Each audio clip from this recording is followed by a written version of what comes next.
Welcome back, guys, to the Troglodyte Podcast. This is episode number 1742. My name is Dover Hard, and Ben Tiny. welcome back.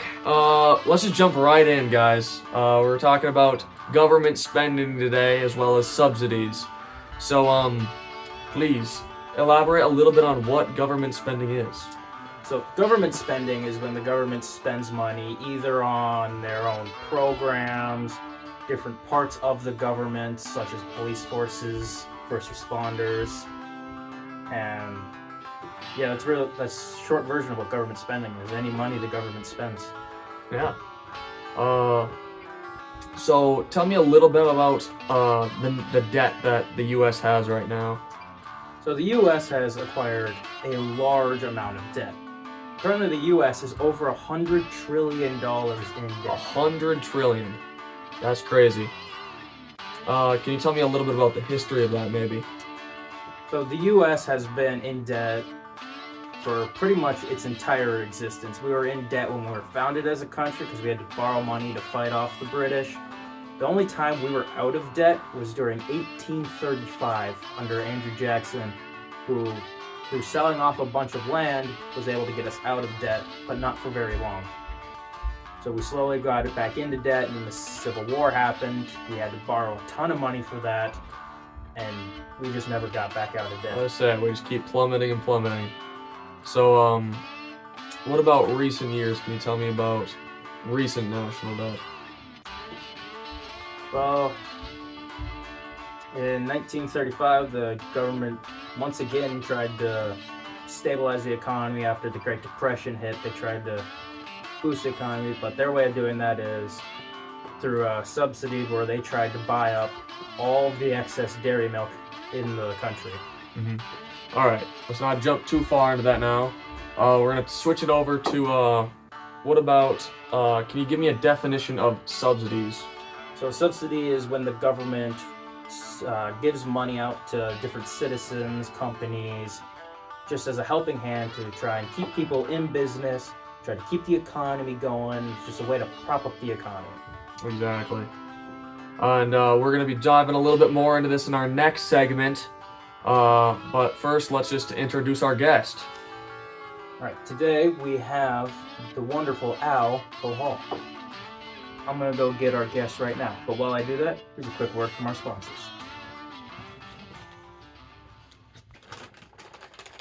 Cholesterol chicken, paired with Zona Tea, the best in the business.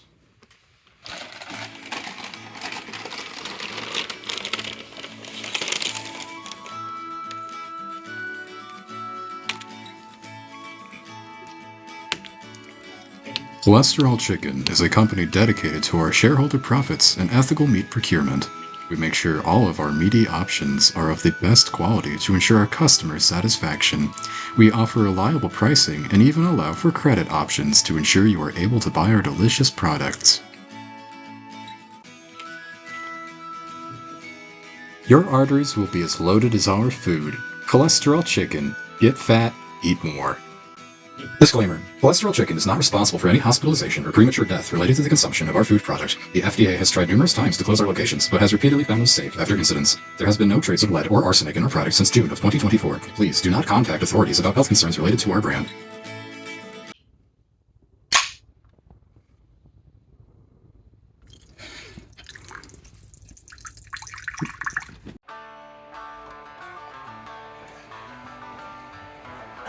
Wow. So we came out of nowhere. Welcome, Mr. Hi. Kowal, to the podcast. Thank you for having me. Yeah, so who sorry, knows where sorry. he jumped in, but he's your here air now, duct- so... Your air duct's very, very dust-free. You're very nice. So, yeah. You brought me on here? Yeah, let's jump right in, I guess. Ben over here talked a little bit about the government spending, and a little bit earlier in the 1930s, and then he talked a little about dairy farms and how they kind of grow and they started to rise in popularity. So can you expand a little bit more on that? I heard you had something to say. Yeah, I remember. I was listening to you guys from up there. Don't worry about it. So expanding on the dairy farmers and the government. It was back during the Great Depression, back in the early 1900s, specifically around the time of the Second World War. Now, back then, dairy farmers, they were making a lot of milk, right? Because all of these soldiers that are out in the field, they were eating like 10,000 calories a day. And suddenly the war's over and they're not. Oh no, right? We still got all this milk around. So the government says, aha, we're gonna buy all the extra milk, right? Seems like a good idea. Seems like a good idea. Although, farmers, smarter than they seem, I guess, decided to make nothing but milk. Now the government is buying all this milk anyway because it's the government, okay? Now they're buying so much milk, suddenly they can't store all of it. Even with refrigeration being as new as it is, it costs too much. So the government decides to turn it all into butter and cheese. And a couple of other things, but mainly cheese. That's what I'm here for today. Now, with all this cheese, they realized pretty quick, where do we put all this? And so they turned to the state of Missouri. And there were caves all over Missouri, very cavey state. And they filled those caves with cheese. Literal shelves of cheese. All in the caves. But even that wasn't enough. So they had to go to abandoned military installations, warehouses that hadn't been used, and they started filling those with cheese all over the United States. Until we're at today with hundreds of billions of pounds of cheese. That is not an exaggeration. I need you guys to understand that. Wow, that is a lot of cheese. Oh, yes. I mean, very much. And that's not even the end of it. You see? no. See? Continue. Yes.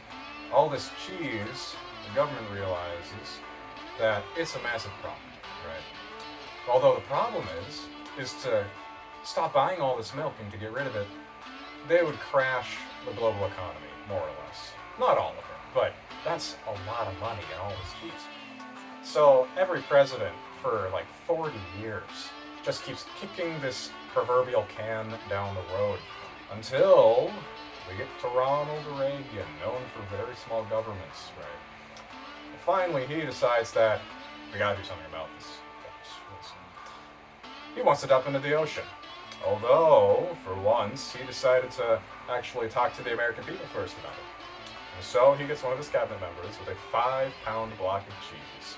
And he goes to the Senate and he asks whether or not they should throw these hundreds of billions of pounds of cheese in the ocean. And they say no, we shouldn't. Which, good on them. They did it for the reason that they paid for this cheese through their tax dollars. They want the cheese. I said, wouldn't we all want cheese? Like, why would we purposely just throw it out? Everybody wants cheese. Even lactose intolerant people will eat cheese. Exactly. Everybody Like, who wants does not eat cheese? Cheese is very good indeed. Although, they were still buying the milk. All the way up until Ronald Reagan.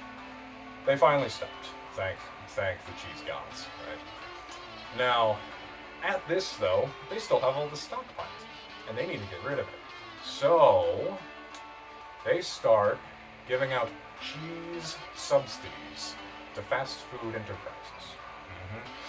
And they Like, start are we talking like Domino's? Like, are we talking yes. everything? Domino's, Wow. Pizza Hut, all of them. All Wow. of them. Taco Bell too. If you can think of anywhere that has cheesy goodness, they get it from the government. Almost for certain. Because it's free. Now, not only were they giving out free cheese to these companies, they were also bailing them out so that they could continue to sell this cheese because the government has to get rid of it very bad. And so they keep doing this. But not only are they selling the cheese, they are also selling milk. But you may question exactly, how are they selling all this milk? Straight from the federal government? No, of course not. It's never that simple. It's the federal government. They decided to make a shell company. Now, not Shell, the oil company, but a shell company, rather, as the sort of front for all of their stuff. This is through the FDA, specifically, but it was not the FDA. Instead, this shell company started selling out all this cheese, started bailing out companies. They're getting $100 or so million every year. The leaders of those companies were also making millions of dollars each year. Tons of money to sell cheese. But it wasn't only the cheese. There's milk too. They still had milk. And so Do you guys remember in school getting the little cartons of milk? Of course. I mean, you get one with every lunch. You Yes. get them in breakfast. You got them like milk was never a like. Drink them by the cup. Yeah. Exactly. That was also from the government. Really. Very, yes, it was. It was Wow. indeed. Because the government, of course, still had all this stuff. And they had to get rid of it. And so they did through the school system. But that also leads me to the Got Milk campaign. You guys remember that? The advertisements in your schools, perhaps? Are you Yeah, the talking? one with a bunch of famous people drinking milk with the milk mustaches. Yes, the milk mustaches. Yeah, have you ever wondered why there wasn't a company behind that? Wait, there wasn't a company? There was no company behind it. It was Oh. only ever the Got Milk and the poster. That was it. Wow. I mean, now that I think about it, I never saw a specific company like a dairy product. There was no dairy companies out there really sponsoring it. It's a very interesting kind of advertisement where they're not selling a company, but rather an idea, trying to get people to want to drink more milk. And that was it. They wanted more milk, and they convinced us all that it was a superfood. Well, it's not bad for you, not at all. It is good for you, do not be wrong. Better than soda by a mile. But it is no superfood, not necessarily. They were trying to convince us that if we didn't drink milk, our bones would turn to dust. But that's not true. No, no, no. No, not at all. What do you think of that exactly? I mean, that's an interesting thing to think about. I mean, I always thought the like Got Milk campaign was like always backed by some, big maybe dairy company of some sort. But no, and with the cheese caves too. I would have never thought that the government would have so much excess cheese laying around. Like no one thinks of that. But that's, in my opinion, that's really interesting to think about. But we thank you for coming onto the podcast and thank you for having me. yes, on of today. course, Thank yes, you. of course. Thank you Now, for coming on. If you don't Please, mind. But yeah, I know you can got. escort you out. No, it really is. Oh, didn't even get the chance to say goodbye, but there he goes. So Off he goes. yeah, before we conclude this segment, guys, and go into our conclusion, let's take a moment to hear from our sponsor.